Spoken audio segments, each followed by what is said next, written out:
Jokowi dukung Mahfud MD dan desak DPR segera sahkan RUU perampasan aset koruptor. Saudara, saya ingin mengusulkan begini, sulit memberantas korupsi itu. Tolong melalui Pak Bambang Pacul, Pak, tolong Pak, undang-undang perampasan aset tolong didukung, Pak. Biar kami bisa ngambil begini-begini nih, Pak. Kami mengajukan sejak tahun 2020 dan sudah disetujui di balik, tiba-tiba keluar lagi ketika akan mulai ditetapkan sebagai prioritas utama. Padahal isinya sudah disetujui oleh DPR yang dulu. Itu seperti ngambil itu, Pak, dana BLBI. Dana BLBI itu 111 triliun, Pak. Nggak bisa diambil. Barangnya dijaminkan ke pemerintah dengan surat tanda tangan di atas meterai, tapi sertifikatnya tidak diserahkan, lalu dijual. Kalah di pengadilan. Tapi kalau ada undang-undang perampasan aset, kita bisa tangani, Pak, itu. Kalau nasabahnya itu sampai tahu bahwa itu sudah dilaporkan ke PPATK dan ternyata uangnya itu sah-sah saja, maka sudah ditentukan bahwa baik penegak hukum maupun bank itu tidak bisa dituntut pidana dan tidak bisa digugat perdata.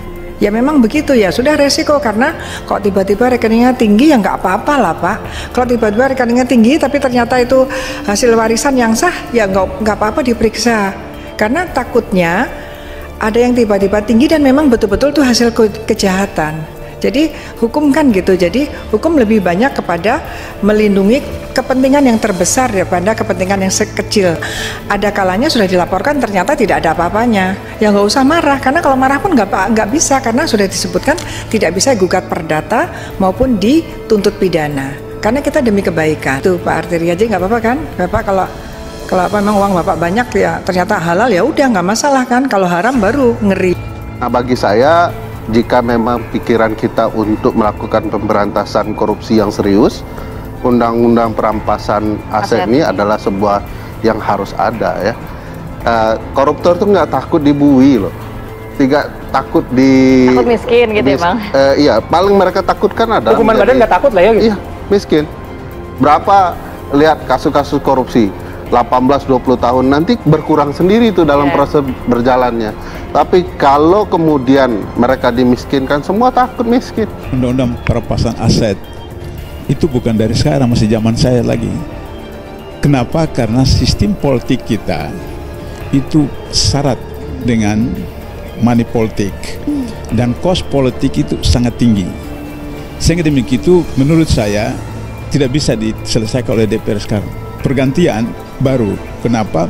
262 orang dari 575 anggota DPR yang sekarang itu pebisnis. Jadi kos politik itu yang mengakibatkan akhirnya undang-undang yang disusun itu berkepentingan bersinggungan dengan itu. Sehingga demikian itu kalau DPR sekarang itu mengesahkan, oh saya gembira sekali. Tapi itu artinya membuka jerat buat mereka sendiri.